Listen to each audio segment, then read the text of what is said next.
Students, hopefully everyone is doing good. आज जैसे हमने पिछले लेक्चर में डिसाइड किया था कि क्वेश्चन नंबर 1 के बाद हम क्वेश्चन नंबर 2 करेंगे, तो क्वेश्चन नंबर 2 आज हमने करना है। अब आप जब जो सामने स्क्रीन आपको नज़र आ रही है, आप में से कुछ लोग क्वेश्चन कर सकते हैं कि सर ये तो हमने जितना कुछ भी लिखा हुआ है ये तो हमने क्वेश्चन नंबर 1 में भी लिखा था, हालांकि हम कर रहे हैं क्वेश्चन नंबर 2। तो आपको मैंने पहले भी इन्फॉर्म किया था कि क्वेश्चन नंबर 1 है, 2 है, 3 है, 4 है। आपको एक्चुअली जो चीज़ तैयार रखनी है वो ये स्टेटमेंट है, ये cost of goods sold statement है। आपने हर क्वेश्चन में यही काम करना है। आपका अगले क्वेश्चन और उससे अगले क्वेश्चन और उससे अगले क्वेश्चन में फिर टारगेट क्या है, आपने क्वेश्चन के अंदर से पहचानना है कि ओपनिंग स्टॉक वो कितना है, परचेजेस कितनी है, डायरेक्ट एक्सपेंसेस कितने हैं, रिटर्न्स कितनी है, क्लोजिंग स्टॉक कितना है, लेबर कॉस्ट कितनी है, फैक्ट्री ओवरहेड कितना है। क्या मतलब कि यहाँ जो चीज़ें इंग्लिश में लिखी हुई हैं वो आपने बुक से देखनी है और सिर्फ वैल्यूज़ को यहाँ हर जगह पर पोस्ट कर देना।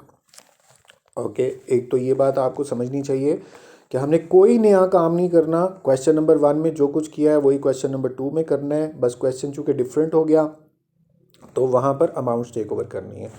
होपफुली आपको अंडरस्टैंडिंग क्रिएट हो गई है। अच्छा जी, अब दूसरी बात ये है कि ये आपका क्वेश्चन नंबर 2 है, इसका सिर्फ एक लाइन दूसरे पेज के ऊपर है, तो ये आपका क्वेश्चन नंबर 2 है और इसकी सिर्फ एक लाइन इधर लिखी हुई है। अब ज़रा आपने ध्यान से मेरी बात को समझना है, चूँकि हम लोगों को इनके प्रिंट्स का पता होता है।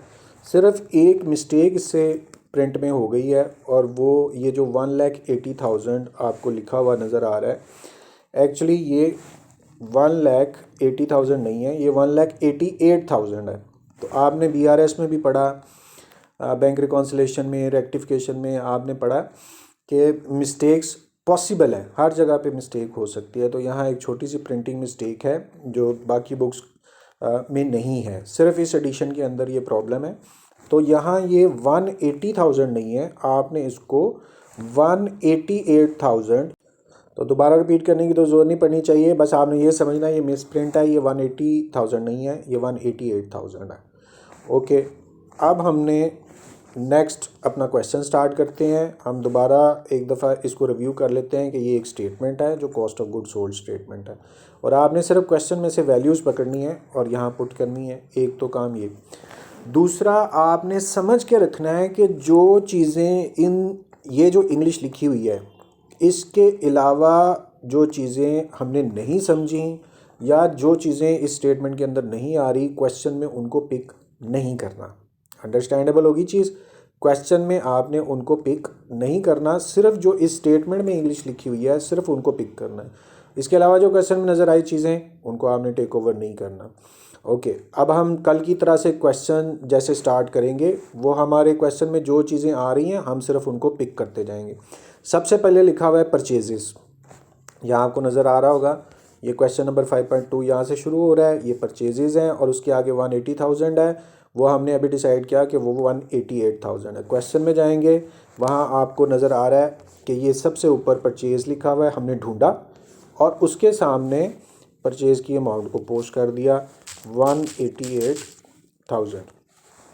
ओके, उसके आगे चलते हैं, out of which material of ₹4,000। अब बाकी जो पार्ट है वो अगले पेज के ऊपर है।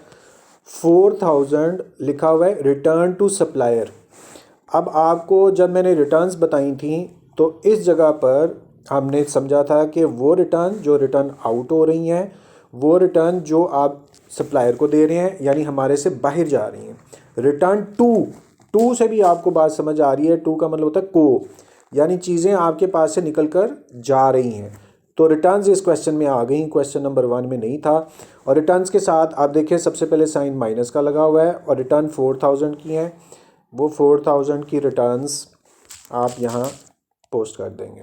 ओके, तो रिटर्न्स लिख ली हमने और परचेजेस लिख ली। क्वेश्चन करने का तरीका यही है कि आपने पढ़ते जाना है और जो चीज़ जहाँ पर लिखी हुई है बस आप पिक करें और अपने आंसर्स में लिख दें। नेक्स्ट देखें, आपको salaries and wages for the month include direct labour. अगली चीज़ भी हमें मिल गई, डायरेक्ट लेबर जो आपको नज़र आ रही है, और डायरेक्ट लेबर को पहचानना है कि उसको कहाँ लिखना है। ये डायरेक्ट लेबर है 70,000 की। अब हम अपने परफॉर्मे में देखते हैं कि डायरेक्ट लेबर कहाँ लिखी हुई है, तो वो आपको रॉ मटेरियल कॉस्ट के नीचे है डायरेक्ट लेबर। तो डायरेक्ट लेबर को आपने पोस्ट करना है और वो 70,000 आपको वहाँ से मिल गई है। उसके बाद नेक्स्ट पढ़ते हैं डायरेक्ट लेबर के बाद कि factory overhead cost for the month. सबसे ऊपर वाली जो दूसरी लाइन है वो हम पढ़ रहे हैं, factory overhead cost for the month is as under. अब यहाँ सारा कुछ छोड़ के कान खोलने हैं आपने और समझनी है बात को। आपको याद होगा जब हमने क्वेश्चन किया था तो मैंने आपको यहाँ पर FOH के बारे में कुछ डिस्कशन की थी कि FOH की एक लिस्ट मिला करेगी आपको, जिसमें सुपरविजन होगा, रेंट ऑफ फैक्ट्री होगा, फ्यूल चार्जेस होंगे, गैस चार्जेस, ETC एक लिस्ट आपको मिलेगी। वो लिस्ट में आपने सारी चीज़ों को कैच कर लेना है। अच्छा, अब यहाँ पर भी हमें आपको नज़र आ रहा होगा कि यहाँ हमें एक लिस्ट मिल रही है और वो वही लिस्ट है जो हमने डिस्कशन में लेके आनी थी। अब आपने 1-2 मिनट क्वेश्चन की अमाउंट्स नहीं लिखनी, 1-2 मिनट के लिए इनके वर्ड्स को समझना है और हमने इनको डिसाइड करना है कि ये FOH कैसे हैं। FOH की डेफिनेशन मैंने आपको बताई थी कि इनडायरेक्ट एक्सपेंस होना चाहिए, यानी कि हमारी गारमेंट्स की एग्जांपल दी ना, तो गारमेंट्स नहीं बनती इन चीज़ों से। सबसे पहले आप देखें कि डेप्रिसिएशन ऑफ प्लांट लिखा हुआ है, तो प्लांट की जो डेप्रिसिएशन है उससे कपड़ा नहीं बनता। उसके आगे लिखा हुआ है फायर इंश्योरेंस से भी कपड़ा नहीं बनता, लेकिन ये फैक्ट्री के अंदर है। इनडायरेक्ट लेबर जैसे हमने डिस्कस किया था, कैंटीन में जो लोग काम कर रहे हैं, हमारे जैसे यूनिवर्सिटीज़ में, कॉलेजेस में कैंटीन होती है, वहाँ लोग काम कर रहे होते हैं, वो कपड़ा नहीं बनाते तो, लेकिन वो वहाँ मौजूद होते हैं। फिर पावर, लाइट और हीट, ये बिजली है, इनके एक्सपेंसेस, वो भी जाहिर है कि कपड़ा नहीं बनता उनसे, और वो लेकिन फैक्ट्री के लिए ज़रूरी है। टूल एक्सपेंसेस, पेचकस, प्लास जो आपकी फैक्ट्री में पड़े होते हैं, ये उनके रिपेयर और मेंटेनेंस, मिसलिनियस। इसका मतलब है जितना में आपको रेड लाइन नज़र आ रही है ये सारे के सारे FOH हैं। आप बात फॉलो कर रहे हैं, ये सारे के सारी एक लिस्ट उसने प्रोवाइड कर दी है और ये FOH की लिस्ट है। अब हम क्या करेंगे, FOH की कैलकुलेशन करने के लिए आपको जो उसने अमाउंट्स टेक ओवर करने के लिए बोली हैं वो ये हैं। ये सारी की सारी लिस्ट जो है ये FOH है। तो हम क्या करेंगे फिर, हम इन सारी अमाउंट्स को गौर से देख लीजिए, 17,900 से लेकर 900 तक, ये all of the amounts are actually factory overhead. तो हम अपने क्वेश्चन में जाएंगे और इस FOH को अब हम कैलकुलेट करते हैं, और FOH के अंदर ये जो सारी लिस्ट है मैं उनको लिखना शुरू करता हूँ और मैंने सम करना है, आप लोग कैलकुलेटर्स पे करेंगे। तो पहली अमाउंट जो मुझे नज़र आई वहाँ से आपको नज़र आ रही होगी 17,900, तो मैं अपनी अमाउंट को लिखूँगा 17900। फिर सेकंड अमाउंट मुझे नज़र आ रही है 600। चूँकि हमने नाम पहले ही पढ़ लिए ना, तो नाम पढ़ने के बाद अब हमें पता चल गया वो पूरी की पूरी लिस्ट FOH है। तो अब नाम के बगैर ही हम सिर्फ अमाउंट्स देखी जा रहे हैं और उनको जमा करते जा रहे हैं। फिर नेक्स्ट है 600 के बाद 1000, तो हमने 1000 को प्लस कर लिया। फिर लिस्ट में नेक्स्ट चेक करें 4300 है, आपने 4300 को प्लस कर लिया। फिर लिस्ट में दोबारा चेक करें 43 के बाद 6000 है, आपने 6000 को प्लस कर दिया। फिर लिस्ट में नेक्स्ट 6800 है, वो 6800 आपने प्लस कर दिया। देखें प्लीज़, इस वक्त जो है ना आपने कंसंट्रेशन रखनी है, आपने कोई काम नहीं करना, इसको ध्यान से आपने देखते रहना है। 6800 के बाद देखते हैं क्या है, वो 900 है, तो आपने इसमें 900 लिख दिया। ये देखें 17,900, 600, 1000, वही वहाँ 17,900, 600, 1000, 4300, 600, वो अमाउंट्स आपने यहाँ लिखी और सबको जमा कर लेना है एक लिस्ट बना के। अच्छा, याद रखिएगा आपने लिस्ट बनानी है, यहाँ मैं समझाने के लिए लिख रहा हूँ। हमने इन सब को इकट्ठा किया, प्लस किया, तो मेरे पास एक अमाउंट आ गई 37500। ये मैंने क्या निकाला है, यहाँ से वापस जाते हैं और देखें वो क्या कह रहा है आपको। ये एक्चुअली है फैक्ट्री ओवरहेड, और फैक्ट्री ओवरहेड को कैलकुलेट करने के लिए उसने एक लिस्ट दे दी थी।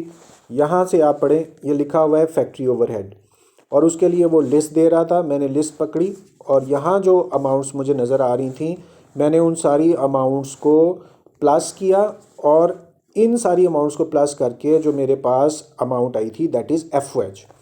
तो मैंने ये जो अमाउंट प्लस की 37,500, मैंने उनको यहाँ नीचे देखे सारी अमाउंट्स को प्लस कर लिया, वो अमाउंट मेरे पास 37,500 आई। अब मैं देखूँगा FOH किधर है, तो मेरे पास ये FOH है, मैं इसके सामने अमाउंट लिख दूँगा जो मैंने कैलकुलेट करके 37,500 लिखी, और वो मैंने यहाँ पर अभी सबको सम किया उन सारी अमाउंट्स को, और जो मेरे पास आंसर आया वो मैंने 37,500 FOH के सामने लिख दिया। ठीक है, आप चाहे यहाँ पे ना थोड़ी देर के लिए स्टॉप करें, अपने दिमाग को क्रिएट करें, थोड़ा रिवर्स भी जा सकते हैं आप, और रिपीट करें कि ये फैक्ट्री ओवरहेड कहाँ से आया। कल तो फैक्ट्री ओवरहेड सीधा सीधा उसने बताया था, आज जो फैक्ट्री ओवरहेड है उसने लिस्ट बना दी, हमने लिस्ट को ऐसे कैलकुलेट कर लिया। नेक्स्ट चलते हैं, यहाँ तक हमारा काम 900 तक कंप्लीट हो गया। आगे पढ़ते हैं अदर एक्सपेंसेस, लिखा हुआ है सेलिंग और एडमिन। आपको याद होगा हमने डिस्कशन की थी कि कुछ एक्सपेंसेस डायरेक्ट होते हैं, कुछ एक्सपेंसेस इनडायरेक्ट होते हैं, और कुछ ना डायरेक्ट होते हैं ना इनडायरेक्ट होते हैं। वो फैक्ट्री के एक्सपेंस नहीं होते, वो फैक्ट्री से बाहर के होते हैं। अब जो एक्सपेंस आपको दो नज़र आ रहे हैं, एक का नाम सेलिंग एक्सपेंस लिखा हुआ है और एक का नाम एडमिनिस्ट्रेटिव एक्सपेंस लिखा हुआ है। तो आपको वैसे तो क्लास में होते तो हम इसको मैं आपसे डिस्कस करता कि बताएं कि ये डायरेक्ट है या इनडायरेक्ट है। तो पता ये चल रहा है कि ये सेल हम फैक्ट्री में नहीं करते, सेल हमेशा फैक्ट्री से बाहर दुकानों पर होती है, फैक्ट्री के अंदर सिर्फ मैन्युफैक्चरिंग होती है। तो ये सेलिंग और एडमिन एक्सपेंसेस बेसिकली फैक्ट्री के एक्सपेंस हैं ही नहीं, ये ना डायरेक्ट हैं ना इनडायरेक्ट हैं, इनको हम छोड़ देंगे। लेकिन इनका क्या करेंगे ये आने वाले लेक्चर्स में हम डिस्कस करेंगे। बहरहाल ये हमारे CGS का पार्ट नहीं है, इसको हम यहाँ पर लीव आउट कर देंगे। तो सेलिंग एडमिन के बाद लिखा हुआ है दोबारा सेल्स। अब अपने परफॉर्मे में चेक करें, यहाँ इस पूरे परफॉर्मे में सेल नहीं है। अब कुछ स्टूडेंट्स ने मुझे पहले डिस्कस भी किया था कि सर सेल्स लिखनी है, तो चूँकि इस वक्त हमारा फोकस है सिर्फ cost of goods sold, cost निकालने पे है, इनकम निकालने पर नहीं है। जैसे हमने एग्जांपल में देखा, सेल किया 12 रुपये का और 10 रुपये उसकी कॉस्ट आई, तो 2 रुपये प्रॉफिट हुआ। तो अभी वो जो 10 रुपये की कॉस्ट है ना, सिर्फ हम उसको कैलकुलेट कर रहे हैं। तो इसलिए अब हमारा काम सेल का भी आज नहीं होगा। ये तीन जो चीज़ें हैं जिसमें आपने सेलिंग, एडमिन और सेल्स, ये हमारे क्वेश्चन का पार्ट नहीं है, CGS का पार्ट नहीं है, इसको हम बाद में देखेंगे। अब हम नेक्स्ट चलते हैं, आगे लिखा हुआ है कॉस्ट ऑफ इन्वेंट्रीज। जैसे कल था material, work in process of finished goods, और इनके आगे दो अमाउंट्स लिखी हुई हैं, और दो अमाउंट्स के लिए आपको ये डिसाइड करना है कि इनमें से कौन सी ओपनिंग है और कौन सी क्लोजिंग है। आप देखें जो पहली अमाउंट्स लिखी हुई हैं उनके ऊपर लिखा हुआ है March 1, दूसरी अमाउंट्स लिखी हुई हैं उनके आगे लिखा हुआ है March 31। तो आप सोचें ज़रा इनमें से कौन सी ओपनिंग है और कौन सी क्लोजिंग है। तो March 1 जो है ये सारी की सारी तीनों अमाउंट्स ओपनिंग है, March 31 के नीचे जो तीन अमाउंट्स लिखी हुई हैं सारी क्लोजिंग है।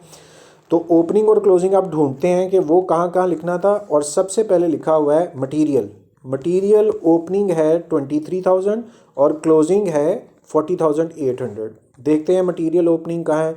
तो सबसे ऊपर जाके लिखा हुआ है ओपनिंग स्टॉक या ओपनिंग मटीरियल, और वो हमें पता चला वो 23,000 है। तो हमने ओपनिंग स्टॉक की जगह पर 23,000 पोस्ट कर दिया।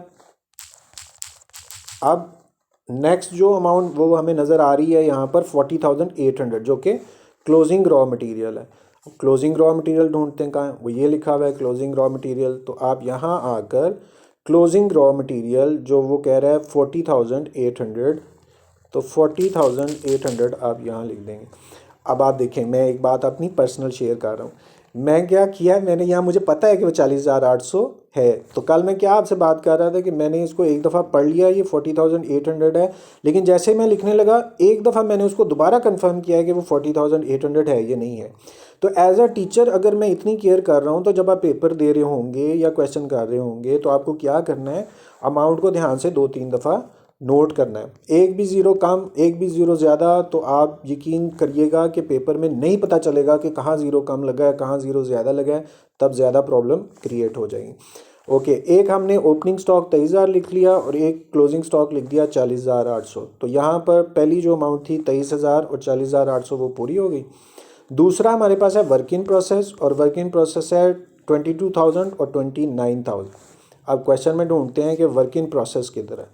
ये हमारे पास ओपनिंग वर्क इन प्रोसेस है, और यहाँ पर ओपनिंग वर्क इन प्रोसेस था 22,000, और इसके साथ ही हमने क्लोजिंग वर्क इन प्रोसेस की भी अमाउंट देखी, वो 29,000 था। ढूंढते हैं क्लोजिंग वर्क इन प्रोसेस का है, ये लिखा हुआ है यहाँ पर क्लोजिंग वर्क इन प्रोसेस, और वो हमारे पास 29,000 था। आपने यहाँ 29,000 पोस्ट कर दें। ओके, उसके बाद जो नेक्स्ट अमाउंट हमें नज़र आ रही है वो फिनिश गुड्स की है। यहाँ देखें, ये फिनिश गुड्स लिखा हुआ है सबसे नीचे वाली लाइन में, और वो 1,04,000 की ओपनिंग है। तो फिनिश गुड्स ढूंढते हैं, ये हमारे पास है फिनिश गुड्स ओपनिंग। वहाँ पर आपने 1,04,000 आप पोस्ट कर देंगे, और उसके बाद आपके पास जो नेक्स्ट अमाउंट नज़र आ रही है वो क्लोजिंग की है 9,77,00। तो क्लोजिंग फिनिश गुड्स की अमाउंट यहाँ से पहले हम ढूंढें कहाँ है, ये एक लिखा हुआ है लेस फिनिश गुड्स क्लोजिंग, और फिर आपने अमाउंट पोस्ट कर देनी है फिनिश गुड्स क्लोजिंग के साथ, जो कि है 9,77,900।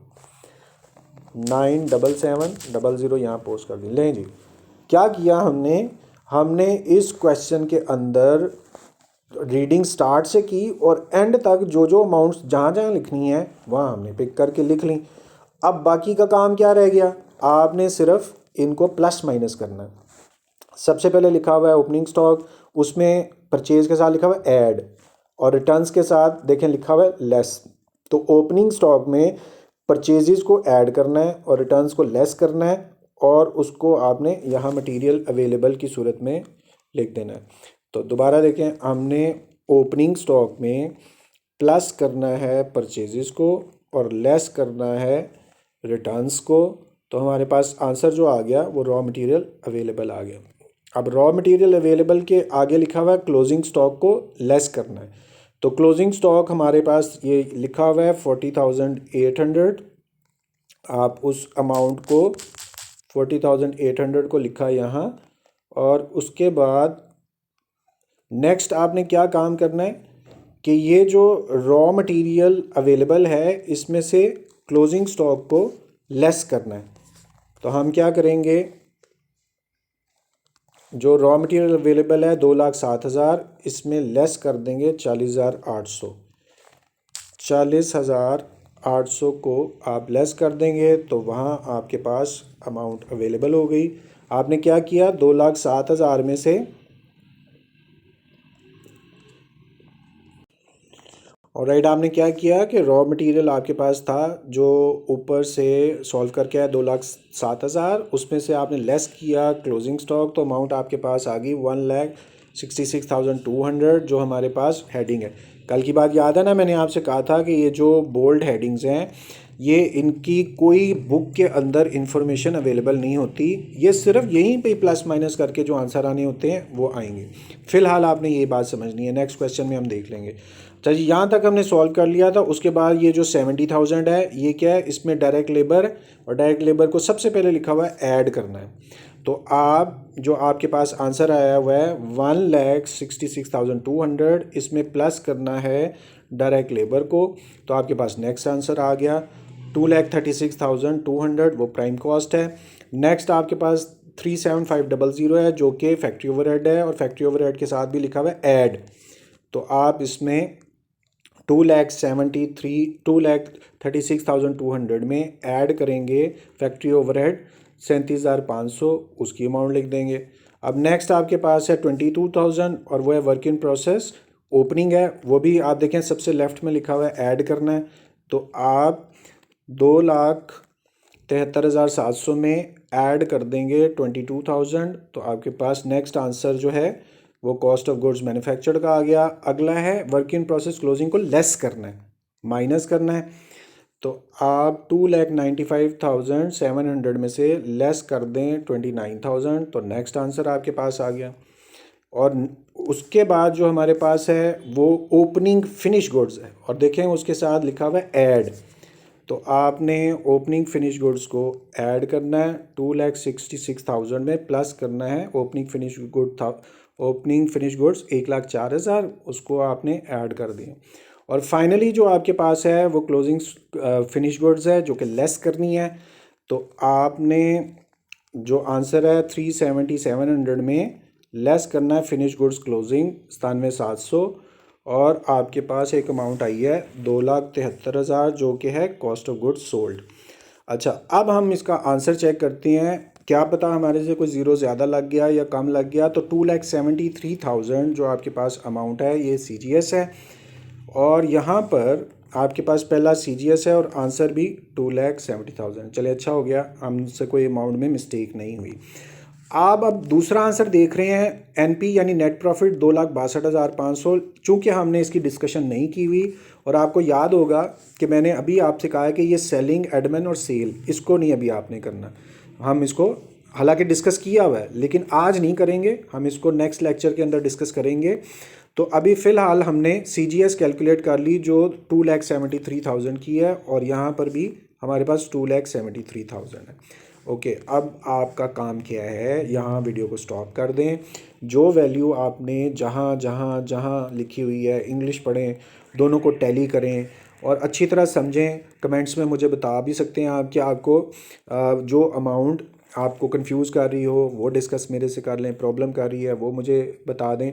लेकिन उम्मीद यही है कि ये एक सिंपल मेथड है जिसमें बुक से आपने अमाउंट्स पकड़ी, और जो स्टेटमेंट आपने कल की थी उसी स्टेटमेंट में आपने अमाउंट पोस्ट की, और हर एक के साथ तो आपने, चूँकि आपने याद किया हुआ है किसको लेस करना है किसको ऐड करना है, तो बस आपने ऐड कर दिया और इस तरह से आपकी अमाउंट सामने आ गई। ओके, अब आपने जब कल हम मिलेंगे नेक्स्ट लेक्चर में, एक आपके पास परफॉर्मा नीट होना चाहिए, क्वेश्चन नंबर 1 नीट होना चाहिए, क्वेश्चन नंबर 2 नीट होना चाहिए, और आपके क्वेश्चंस और क्वेरीज तैयार होनी चाहिए जो मुझे पता चले कि आपने पढ़ा और आपको किस चीज़ पे एतराज़ है। आपको डायरेक्ट लेबर पे एतराज़ है, डायरेक्ट एक्सपेंसेस पे एतराज़ है, रिटर्न्स पे है। जो जो आपने क्वेश्चंस तैयार किए होंगे मुझे पता चल जाएगा किसने कैसे प्रिपरेशन की है, तो वो आप मुझे फिर क्लास में आके बताएंगे। Okay, thank you very much, अपना ख्याल रखिएगा, अल्लाह हाफिज़।